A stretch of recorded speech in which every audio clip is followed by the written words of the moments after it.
Okay, let's start about phrasal verb. जैसे कि आप देख रहे हैं फ्रेजल वर्ब्स पार्ट 2, और मैंने पार्ट 1 में बहुत ही डिटेल से फ्रेजल वर्ब के बारे में आप लोग को बताया था कि what is the definition of a phrasal verb. Phrasal verb की हमारी डेफिनेशन क्या होती है और कैसे आप पहचानेंगे कि that is a phrasal verb, ये चीज़ आपकी फ्रेजल वर्ब है। तो बड़े डिटेल से मैंने बात किया था फ्रेजल वर्ब पर, और साथ ही साथ मैंने कुछ आप लोगों को फ्रेजल वर्ब्स भी दिए थे दैट आर वेरी इंपॉर्टेंट, जो बहुत ज़्यादा इंपॉर्टेंट है। अगर आप लोगों ने अभी तक नहीं देखा है तो डिस्क्रिप्शन में आपको इसका लिंक मिल जाएगा, आप लोग इसको एक बार ज़रूर देखिएगा। डेफिनेटली आपकी जितनी भी प्रॉब्लम है रिलेटेड टू फ्रेजल वर्ब वो सारी की सारी प्रॉब्लम खत्म हो जाएगी। और मैं अपनी पूरी कोशिश करूंगा कि जितने भी फ्रेजल वर्ब्स हैं, मतलब अल्फ़ाबेटिकल ऑर्डर में, I will take each and every phrasal verb in an alphabetical order. सारे फ्रेजल वर्ब को मैं अल्फ़ाबेटिकल ऑर्डर में लूँगा। तो अभी आप जैसे कि जान रहे हैं मैं किस पर बात कर रहा हूँ, अल्फ़ाबेट ए पर बात कर रहा हूँ। तो पहले वीडियो में कुछ आपको फ्रेजल वर्ब्स दिए गए हैं, तो चलिए उसी के आगे हम लोग बढ़ते हैं। तो यहाँ पर पहला फ्रेजल वर्ब मैं आपके सामने लिखने जा रहा हूँ। First phrasal verb angle for. तो आप लोग डिसाइड करिए what does it mean. Angle for का मतलब क्या होता है, राइट? और अगर आप इसकी सेकंड फॉर्म बनाएंगे तो दैट इज कॉल्ड एंगल्ड। अगर एंगल की सेकंड फॉर्म बनाएंगे तो एंकर्ड, तो दैट इज अ वर्ब। ये कैसे काम कर रहा है? वर्ब की तरह काम कर रहा है। तो इसकी सेकंड फॉर्म क्या हो जाएगी? Angled, right? और वैसे एंगल्ड का मतलब तो एक तरीके से कोण होता है, राइट? जैसे आप लोगों ने देखा होगा उसका एंगल बन रहा है, फॉर्म मींस के लिए मतलब एक तरीके से झुकाव, मतलब एक तरीके से मुड़ाव हो रहा है। तो कहने का मतलब ये हुआ कि जब कोई इंसान किसी चीज़ को अचीव करना चाहता है, मतलब उस चीज़ को प्राप्त करना चाहता है, लेकिन वो कैसे प्राप्त करने की कोशिश कर रहा है? बहुत ही सीक्रेट वे में, मतलब एक तरीके से गुप्त तरीके से, बिना किसी को बताए हुए। तो उस सिचुएशन में हम लोग क्या बोलते हैं? एंगल फॉर, मतलब एक तरीके से एम करना। एम करने का मतलब एक तरीके से लक्ष्य बनाना किसी चीज़ के लिए। और अगर इसको इंग्लिश में डिफाइन किया जाए थोड़ा सा बड़ा होगा, लेकिन इंग्लिश में आपको डेफिनेशन समझनी चाहिए। आप हिंदी में एक बार सोचे जरूर, ठीक है, but try to read each and everything in English. हर एक चीज़ को आप जब इंग्लिश में समझेंगे तो डेफिनेटली आपकी जो इंग्लिश की प्रॉब्लम है वो सॉल्व होती है। तो इसका मतलब ये हुआ ट्राई टू अचीव समथिंग, किसी चीज़ को अचीव करने की कोशिश करना। ट्राई टू अचीव समथिंग, किसी चीज़ को आप क्या कर रहे हैं? अचीव करने की कोशिश कर रहे हैं, राइट? देखिए कितना आसान है। ट्राई टू अचीव समथिंग मतलब किसी चीज़ को अचीव करने की कोशिश करना। और कैसे अचीव करने की कोशिश करना? विदाउट। विदाउट का मतलब के बिना, asking for it, without asking for it, right? Without asking for it in a direct way, मतलब एक सीधे तरीके से। तो चलिए मैं इसको एक्सप्लेन कर रहा हूं। देखिए आप लोग ज़्यादा से ज़्यादा चीज़ों को इंग्लिश में समझने की कोशिश किया करें। देखिए ट्राई टू अचीव समथिंग, किसी चीज़ को आप अचीव करने की कोशिश करते हैं विदाउट आस्किंग फॉर इट, बिना उसके मांगे हुए, मतलब उसको बताते नहीं। विदाउट आस्किंग फॉर इट का मतलब बिना उसको बताए हुए। इन अ डायरेक्ट वे, मतलब डायरेक्ट वे में बिना बताए हुए आप उस चीज़ को अचीव करने की कोशिश करते हैं, मतलब गुप्त तरीके से उस चीज़ को आप क्या करते हैं? अचीव करने की कोशिश करते हैं। अगर इस पर एक सेंटेंस लिया जाए तो सेंटेंस कैसा होगा? देखिए यहाँ पर एक सेंटेंस मैं ले रहा हूँ, आई सस्पेक्ट। किसी ने कहा आई सस्पेक्ट का मतलब मैं सस्पेक्ट करता हूँ, मतलब एक डाउट है मुझे, मतलब मैं संदेह करता हूँ। शी इज़ एंगलिंग फॉर, चलिए प्रेजेंट कंटिन्यूअस में ले लिया, शी इज़ एंगलिंग फॉर, और उसके बाद वो किसके लिए एंगलिंग फॉर कर रही है? फॉर प्रमोशन, मतलब वो प्रमोशन के लिए क्या कर रही है? एंगलिंग फॉर कर रही है। तो एंगलिंग फॉर होने का मतलब वो उस चीज़ को अचीव करना चाह रही है, मतलब she wants to achieve promotion, मतलब वो प्रमोशन को अचीव करना चाह रही है लेकिन वो उस चीज़ को बता नहीं रही है, मतलब बहुत ही सीक्रेट वे में उस चीज़ को वो अचीव करना चाह रही है। तो किसी चीज़ के लिए जब आप एंगल बनाते हैं, कोण बनाते हैं ना, एक तरीके से झुकाव होता है उसके लिए, लेकिन वो आप एक सीक्रेट वे में उस चीज़ को अचीव करना चाह रहे हैं, प्राप्त करना चाह रहे हैं। क्लियर हो गया? चलिए दूसरा हम लोग बढ़ते हैं आगे की तरफ। एंगल फॉर याद रखिएगा। नेक्स्ट है अनाउंस, राइट। वैसे अनाउंस का मतलब अगर देखें तो इसका मतलब तो पता होगा, प्रोक्लेम करना, कोई चीज़ को अनाउंस करते हैं, किसी चीज़ की आप घोषणा करते हैं। अब उसके आगे लिखा है अनाउंस अगेंस्ट। चलिए आइडिया लीजिए इसका मतलब क्या होगा, अनाउंस अगेंस्ट। तो आपने किसी को अनाउंस अगेंस्ट कर दिया तो इसका मतलब के खिलाफ आप बोल दिए। कहने का मतलब ये हुआ कि आपने पब्लिकली ये कह दिया कि मैं किसी पॉलिटिशियन या किसी पॉलिटिकल पार्टी को सपोर्ट नहीं करता हूं। तो कहने का मतलब जब आप किसी पॉलिटिशियन या किसी पॉलिटिकल पार्टी को आप सपोर्ट नहीं करते, उसके खिलाफ जाते हैं, तब वहां पर क्या यूज किया जाता है, अनाउंस अगेंस्ट। तो यहां पर हम कह सकते हैं टू से पब्लिकली, मतलब एक सार्वजनिक रूप से आप बोल रहे हैं, टू से पब्लिकली। ये सब पॉलिटिशियन का काम होता है, टू से पब्लिकली मतलब एक सार्वजनिक रूप से आप कह रहे हैं that you do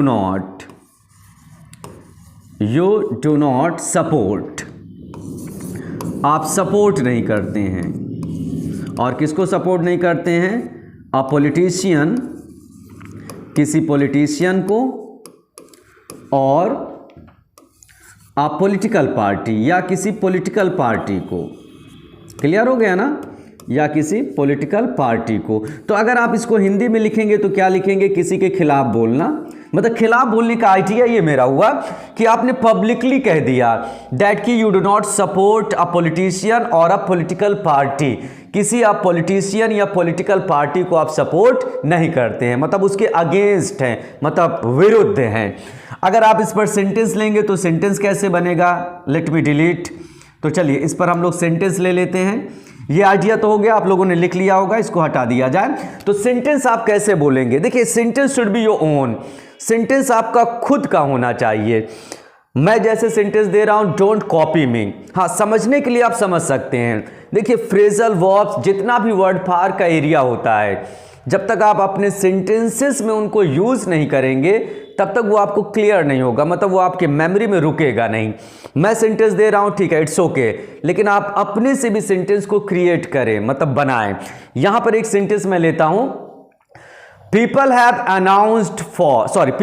announced against Republican candidate. जैसे मान लिया जाए हमने लिख दिया पीपल, लोगों ने, तो यहां पर मैंने क्या लिखा, पीपल हैव, और उसके बाद लिख दिया announced, people have announced against, और किसके अगेंस्ट,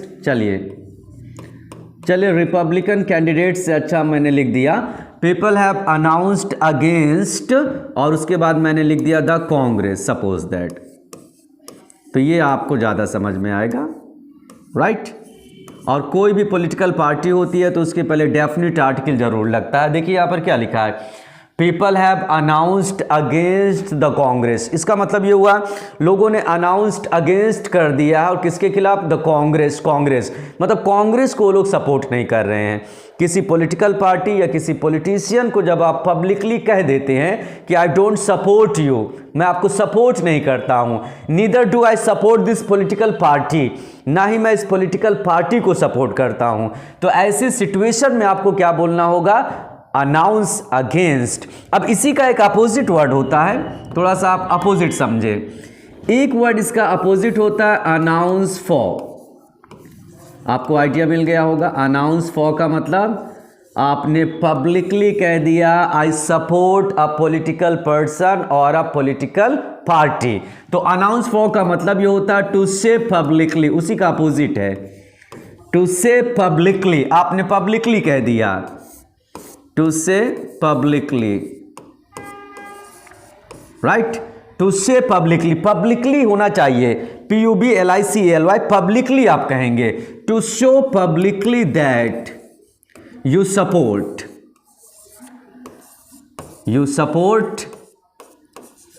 अ पॉलिटिशियन और a political party. A politician मतलब किसी नेता को, अ पॉलिटिशियन और अ पॉलिटिकल पार्टी या किसी राजनीतिक पार्टी को, राइट। तो देखिए मैं इंग्लिश में इस वजह से लिख रहा हूं ताकि आपका थोड़ा सा कॉन्सेप्ट भी क्लियर हो, थोड़ी अंडरस्टैंडिंग डेवलप हो। Publicly, to say publicly that you support a politician और अ पॉलिटिकल पार्टी, किसी पॉलिटिशियन या पॉलिटिकल पार्टी को आप क्या करते हैं, सपोर्ट करते हैं। अब सेम एग्जांपल आप ले सकते हैं, आई अनाउंस फॉर द कांग्रेस, इसका मतलब ये हुआ मैं कांग्रेस को सपोर्ट करता हूं। या आप बोल सकते हैं कोई और example, people have announced for you can से द डेमोक्रेटिक कैंडिडेट या द बीजेपी कैंडिडेट, राइट। तो इस तरीके से एग्जांपल ले सकते हैं। तो एक एग्जांपल हम लोग ले लेते हैं ताकि ये क्लियर हो जाए, ओरली नहीं समझ में आएगा। तो आइडिया मिल गया ना आपको, अनाउंस अगेंस्ट और अनाउंस फॉर, दोनों में क्या डिफरेंस है। जैसे मान लिया जाए हमने ये लिख दिया वी हैव और उसके बाद लिख लिया अनाउंस्ड। टेंस कोई भी हो सकता है, जरूरी नहीं कि प्रेजेंट परफेक्ट टेंस हो, आप कोई भी टेंस ले सकते हैं, it may be any tense. अब जैसे मैंने लिखा वी हैव अनाउंस्ड फॉर और उसके बाद हमने लिख दिया द और उसके बाद लिख दिया एसपी, इस बार लिख दें एसपी, मतलब समझ गए, समाजवादी पार्टी, राइट।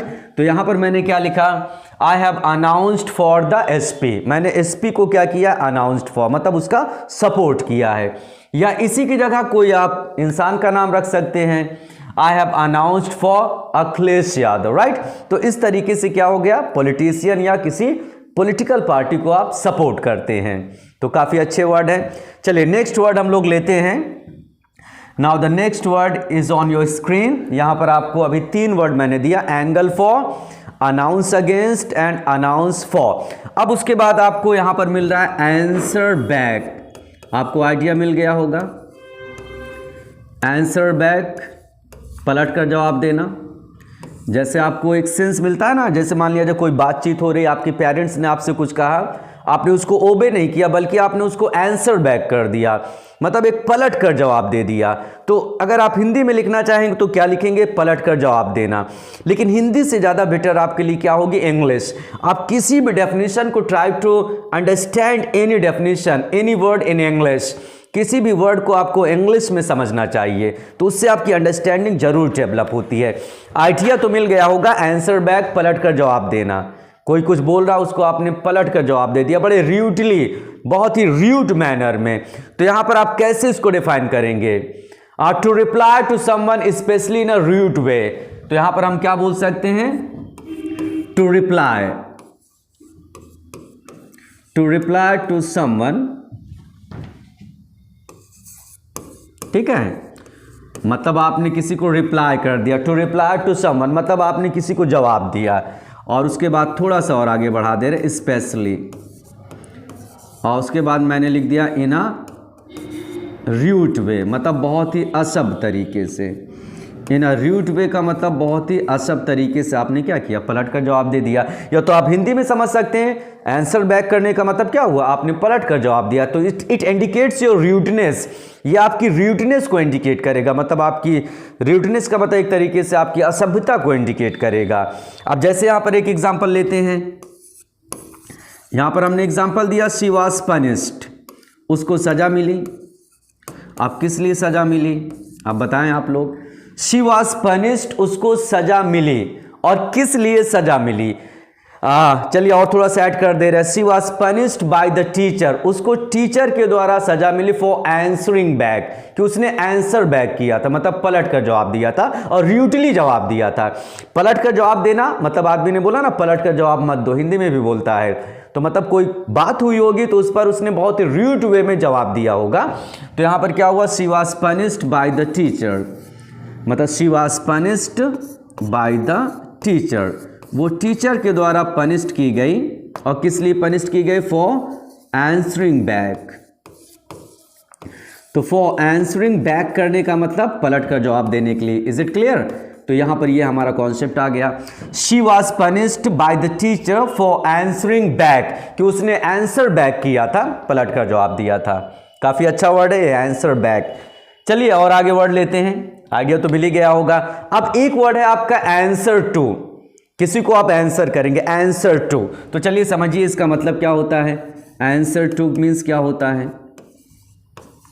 और सेकंड थर्ड फॉर्म को आपको आइडिया मिल रहा होगा, आंसर। इसकी सेकंड थर्ड फॉर्म क्या होगी, आंसर्ड। ये सब तो आपको ऑलरेडी पता होगा। तो आंसर टू का लॉजिक क्या हुआ, तो आंसर टू आप कहां पर यूज करते हैं। जैसे मान लिया जाए I have to answer to my parents, मुझे अपने पेरेंट्स को आंसर टू करना है, मतलब एक तरीके से जवाबदेही। तो अगर आप इसको इंग्लिश में लेंगे तो क्या हो जाएगा, to be required to explain one's action to someone, मतलब किसी को अपने एक्शन को एक्सप्लेन करना कि आपने ऐसा क्यों क्यों किया है। तो यहां पर हम बोल सकते हैं टू एक्सप्लेन, मतलब कोई एक्सप्लेन करना, एक्सप्लेन वंस एक्शन, मतलब अपने एक्शन को आपको एक्सप्लेन करना है टू समवन, किसी को, मतलब किसी को, मतलब कोई आपसे जो ऊंची पोस्ट पर है, who is higher than you, जो आपसे ऊंचाई पर है, मतलब जो आपका सीनियर है, उसको आप क्या करते हो, आंसर टू करते हो। आपने क्या क्या किया, मतलब एक तरीके से जवाबदेही उसके लिए होती है, मतलब आपकी जवाबदेही उसके प्रति, मतलब सारी चीज को आपको एक्सप्लेन करना है, तो आपने उसको क्या किया, आंसर टू किया, राइट। तो मैंने इंग्लिश में क्या लिखा, टू एक्सप्लेन वंस एक्शन, मतलब अपने एक्शन को एक्सप्लेन करना टू समवन, टू समवन मतलब किसी को। और ये समवन में कौन होगा, हु सीनियर टू यू, जो आपसे सीनियर होगा, जूनियर नहीं होगा, वो आपसे सीनियर होगा, तभी तो आप उसको क्या करेंगे, आंसर टू करेंगे। अब जैसे मान लिया जाए हमने कहा he has to answer, right, उसको आंसर करना होता है, he has to answer to, मतलब उसको आंसर टू करना होता है। और किसको आंसर टू करना होता है, टू अ टफ बॉस, मतलब उसका कोई बॉस होगा, बहुत टफ होगा, तो he has to answer to his tough boss। Tough का मतलब बहुत ही स्ट्रिक्ट, राइट। अगर आप चाहें तो यहाँ पर स्ट्रिक्ट भी ले सकते हैं, कोई ज़रूरी नहीं टफ, तो आप ले सकते हैं स्ट्रिक्ट, राइट, बहुत ही कठोर, बहुत ही सख्त। तो he has to answer to his tough boss, और you can say he has to answer to his strict boss. तो यहाँ पर आंसर टू करने का मतलब आप किसी के प्रति, मतलब आपकी जिम्मेदारी है, आपने क्या क्या किया उस आदमी को आप एक्सप्लेन करें। और ये इंसान जो होगा, he definitely he senior to you, वो आपसे सीनियर जरूर रहेगा, जूनियर नहीं रहेगा। चलिए अगला हम लोग क्वेश्चन लेते हैं, answer to, right. You should also answer to me what you are doing, आप लोग क्या कर रहे हैं, इसके लिए आपको मुझको आंसर टू करना होगा। चलिए नेक्स्ट है एंटी अप, काफी अच्छा वर्ड है, और ऐसे वर्ड आपको कहीं मिलेंगे नहीं, बहुत ही इंपॉर्टेंट वर्ड है, ठीक है। एंटी अप, और एंटी अप का मतलब होता है पेमेंट करना, पे एन अमाउंट ऑफ मनी, मतलब भुगतान करना, पेमेंट करना आप लिख सकते हैं। तो यहां पर आप बोलेंगे पे, मतलब पेमेंट करना, राइट। कोई चीज को पे, या तो हम ऐसे बोल सकते हैं पे एन अमाउंट ऑफ मनी, मतलब एक तरीके से रकम चुकाना, पे एन अमाउंट ऑफ मनी, ये ज्यादा सूटेबल होगा इसके लिए, पे an amount of money, right. तो इसका मतलब पैसे का भुगतान करना। एंटी अप काफ़ी अच्छा वर्ड है, और ऐसा वर्ड जनरली आपको मिलेगा नहीं कहीं, ठीक है। और जब एग्जामिनेशन में आएगा तो आपको आइडिया भी नहीं मिलेगा ये सारे वर्ड्स आ कहाँ से गए, अगर आपने पढ़ा नहीं है। तो एंटी अप को हम लोग देखते हैं, अगर हम सेकंड फॉर्म बनाएंगे तो एंटीड, केवल आपको डी जोड़ना है, ये तो है, ये केवल डी जोड़ देना है, एंटीड अप, तो पैसे का भुगतान करना। अब जैसे यहां पर हमने लिखा ईच पर्सन, थोड़ा सा बड़ा होगा example, each person is being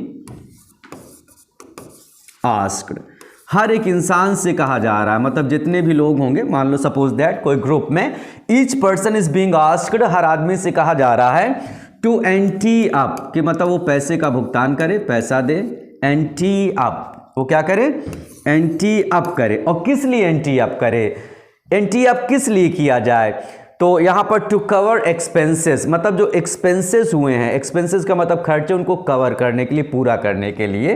तो ante up, each person is being asked to ante up to cover expenses. Sentences जब आप बनाएंगे ना, तभी आपको ये समझ में आएगी सारी चीजें। Each person is being asked, हर एक इंसान से कहा जा रहा है कि to ante up, ante up करने का मतलब कि वो पैसे का भुगतान करे, मतलब कुछ पेमेंट करे, कुछ कंट्रीब्यूशन करे, योगदान करे टू कवर एक्सपेंसेस, मतलब पैसे का जो एक्सपेंसेस है, खर्चा, उसको कवर करने के लिए, मतलब उसको पूरा करने के लिए। तो यहाँ पर वर्ड आपका क्या मिल गया? एंटी अप मिल गया।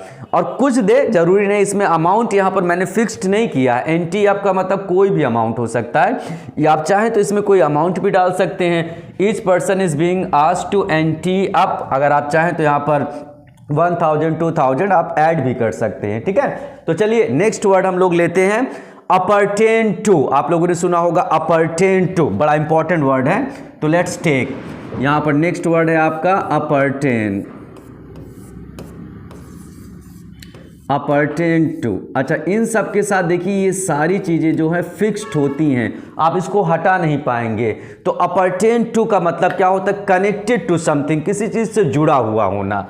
अपरटेन to means connected to something, मतलब एक तरीके का आप कह सकते हो जुड़ाव। कनेक्टेड टू समथिंग, किसी चीज से जुड़ा हुआ। Connected to something, that's very important word. ये सारे के सारे वर्ड आपके लिए बहुत ही मायने रखते हैं। Connected to something, appertain. और सेकेंड फॉर्म, थर्ड फॉर्म क्या होगी? अपरटेन्ड। कुछ है नहीं है, बस डी या ई डी, बस इसी को ऐड किया जाता है। तो कैसे यूज करेंगे ना? Let's try. She enjoyed privileges of, she enjoyed privileges. Privileges का मतलब होता है higher position appertaining to the office of chairman. मैंने क्या लिखा? She enjoyed. यहाँ पर मैंने लिखा she enjoyed, मतलब उसने enjoyed किया। enjoyed करने का मतलब उसने आनंद उठाया। और किसका आनंद उठाया? The privileges।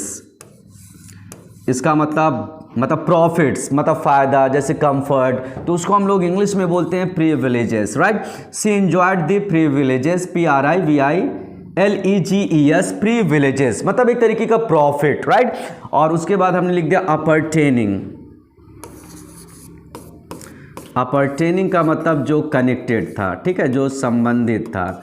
अपरटेनिंग to the office,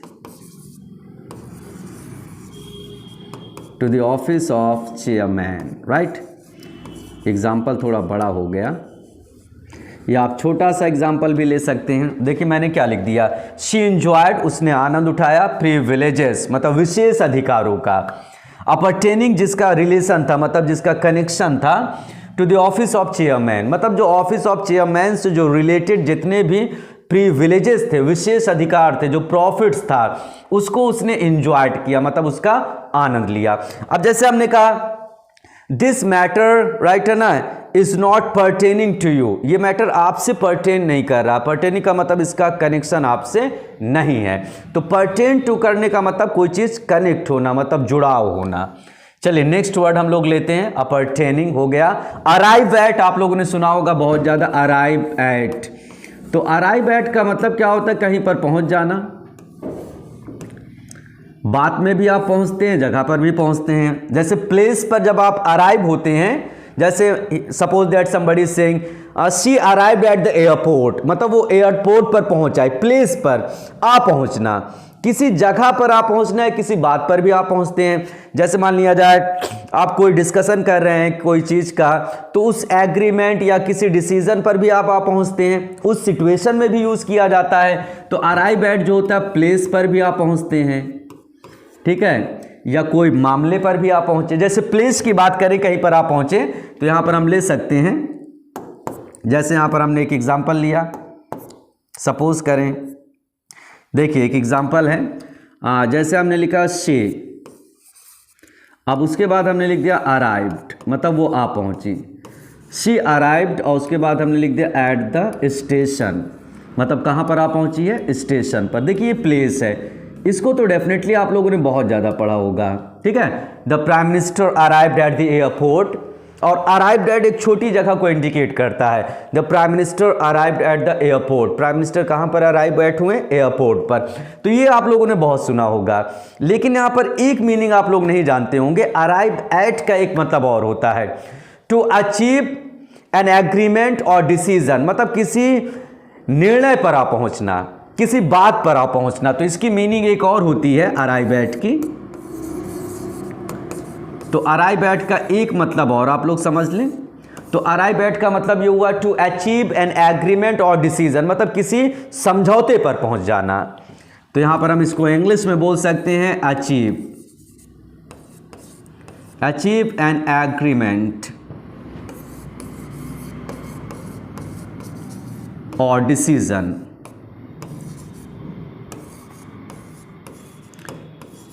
ये आप लोगों ने नहीं सुना होगा। अब देखिए आईटीआई लीजिए, वहां पर तो आप लोगों ने बहुत सुना होगा, no doubt. Arrive at to achieve an agreement और डिसीजन, मतलब किसी एग्रीमेंट या किसी डिसीजन पर पहुंच जाना, मतलब किसी निर्णय पर पहुंच जाना, किसी समझौते पर पहुंच जाना। अब जैसे यहां पर एक सेंटेंस आपका हो सकता है, we discussed the matter at length, हम लोगों ने मैटर को एट लेंथ डिस्कस किया, बहुत ज्यादा डिस्कस किया। But fail to arrive at a decision, लेकिन हम लोग डिसीजन पर पहुंचने में फेल हो गए। ठीक है, जैसे हम बोल सकते हैं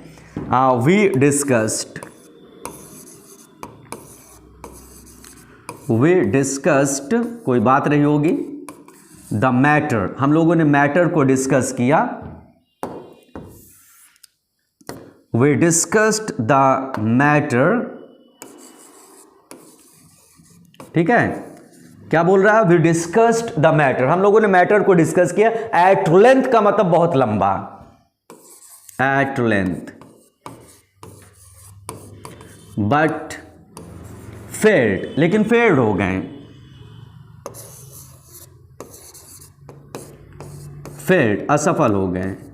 टू अराइव मीन्स आने पर, किस पर आने पर असफल हो गए, अराइव एट अ डिसीजन, मतलब निर्णय पर नहीं पहुंच पाए।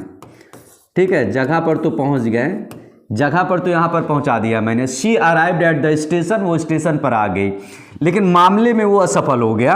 We discussed the matter at length, हम लोगों ने मैटर को एट लेंथ डिस्कस किया, but failed to arrive at a decision, मतलब डिसीजन पर हम लोग नहीं पहुंच पाए। क्लियर हो गया? तो चलिए, दोनों सिचुएशन आपको क्लियर हो गई। अगला वर्ड लेते हैं। अब यहां पर एक वर्ड है अर्स अबाउट, अर्स अबाउट या अराउंड।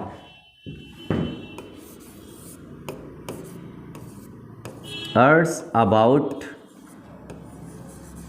या आप ले सकते हैं अराउंड, काफी अच्छा वर्ड ये भी है। अर्स अबाउट और अराउंड, अगर हम इसकी सेकेंड फॉर्म की बात करेंगे तो क्या हो जाएगा, अर्स्ट हो जाएगा, ARSED, अर्स्ट, राइट। तो चलिए बताइए इसका मतलब क्या है, सुना ही नहीं होगा आप लोगों ने।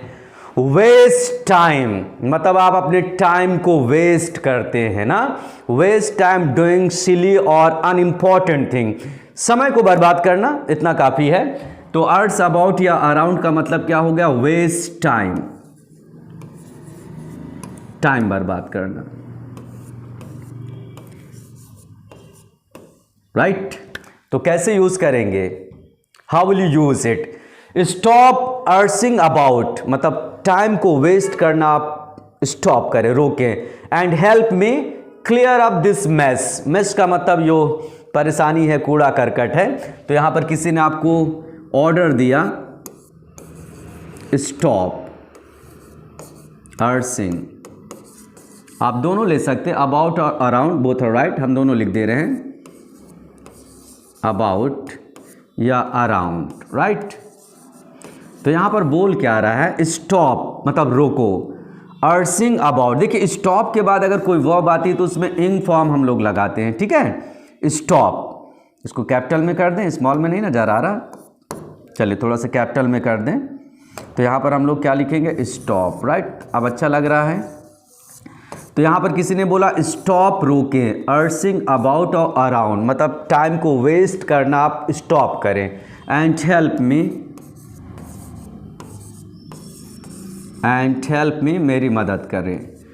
क्लियर, क्लियर का मतलब साफ करने में, clear up the mess, mess का मतलब कोई परेशानी है, clear me, help me clear up, clear up this mess. अब मेस खाने वाली मेस मत समझ लेना, मेस का मतलब कोई कंफ्यूजन, कोई डाउट, कूड़ा करकट, बवाल, इन सबको क्लियर अप करने में मेरी मदद करें, ठीक है। तो arts about, arts around, don't arts about, study properly, मतलब अर्ट्स अबाउट मत करें, आप सही से स्टडी करें। तो चलिए अगला वर्ड लेते हैं। फिर उसके बाद नेक्स्ट वर्ड है आपके सामने aspire to, aspire to, right, ASPIRE, aspire to. और सेकेंड थर्ड फॉर्म बनाएंगे तो इसकी क्या बनेगी, एस्पायर्ड, केवल आपको डी जोड़ देना, एस्पायर्ड टू। अब इसका मतलब क्या है, मतलब बहुत ज़्यादा आपके अंदर डिज़ायर है कोई चीज़ अचीव करने की, मतलब किसी चीज़ को प्राप्त करने की ना, तो इसको इंग्लिश में क्या बोलेंगे, have a strong desire to achieve something, मतलब किसी चीज़ को अचीव करने की बहुत तीव्र इच्छा। एक तरीके से आप बोलते हैं आपका एम्बिशन, आपकी डिज़ायर है टू अचीव समथिंग, किसी चीज़ को अचीव करना। तो यहाँ पर इसको इंग्लिश में बोल सकते हैं have a strong desire, have a strong desire, मतलब बहुत ही मजबूत इच्छा होना, have a strong desire to achieve something, to achieve something, किसी चीज़ को आपको अचीव करना है, मतलब किसी चीज़ को आपको प्राप्त करना है, to achieve something. This is your definition. और हमेशा याद रखिएगा डेफिनीशन आपकी किस में होनी चाहिए, it should be in English, हमेशा इंग्लिश में होनी चाहिए। तो have a strong desire to achieve something, किसी चीज़ को अचीव करने के लिए बहुत ज़्यादा आपके मन में इच्छा है, तो कैसे आप इसका यूज़ करेंगे। जैसे मैं इसका एक यूज़ बना रहा हूँ, the majority of people do not aspire to greatness, ठीक है, बहुत सारे लोग वो एस्पायर नहीं करते टू ग्रेटनेस, किसके लिए, महानता के लिए, they just want to be normal, मतलब वो लोग केवल एक सामान्य प्राणी रहना चाहते हैं। तो यहां पर मैं इसका यूज करता हूं द मेजॉरिटी, तो यहां पर मैंने क्या लिखा, द मेजॉरिटी ऑफ पीपल, बिल्कुल सही बात है, the majority of people do not, right, do not aspire, aspire to greatness, ठीक है। देखिए गौर करिए यहां पर क्या बोल रहा है, द मेजॉरिटी ऑफ पीपल, मतलब बहुत ज़्यादा लोग, ज़्यादा से ज़्यादा लोग, do not aspire to greatness, मतलब वो किसकी इच्छा नहीं करते, ग्रेटनेस की इच्छा नहीं करते। एस्पायर टू फॉर मत लीजिएगा, ठीक है। फिर उसके बाद मैंने यहाँ पर कॉमा लगा दिया, they just want to be normal,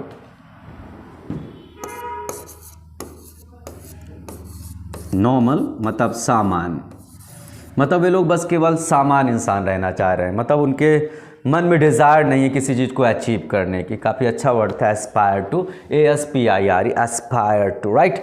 चलिए अगला वर्ड लेते हैं। एस्पायर टू के आगे हम लोग वर्ड लेते हैं, आप लोगों ने वर्ड एक सुना होगा अटोन, अटोन फॉर, काफ़ी अच्छा वर्ड है। तो अटोन फॉर मीन्स क्या होता है, ATONE, अटोन फॉर, राइट। और अटोन की सेकेंड थर्ड फॉर्म क्या बनेगी आपकी, अटोन्ड, कुछ है तो नहीं है, अटोन्ड। तो इसका मतलब होता है रिपेंट, आपने कुछ गलती किया उसके लिए आपके मन में पछतावा होता है, तो दैट इज कॉल्ड अटोनिंग फॉर, आप उस चीज़ के लिए अटोन करते हैं, मतलब पश्चाताप करते हैं। फील सॉरी, मतलब किसी चीज़ के लिए आपके मन में दुख आता है, तो आप इसको सीधा सीधा लिख लें, रिपेंट।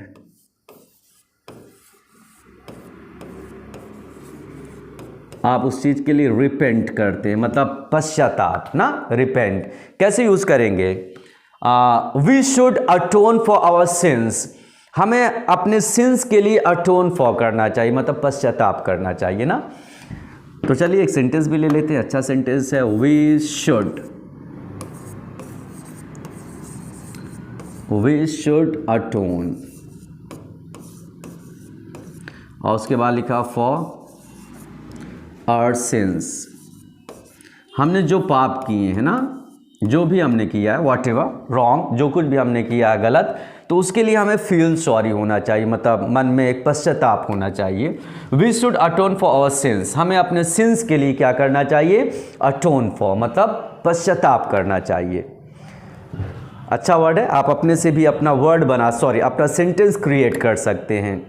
चलिए एक वर्ड है आपका अवेल ऑफ, आप लोगों ने इसका नाम तो सुना होगा डेफिनेटली, अवेल ऑफ बड़ा पॉपुलर वर्ड है। देखिए अवेल ऑफ,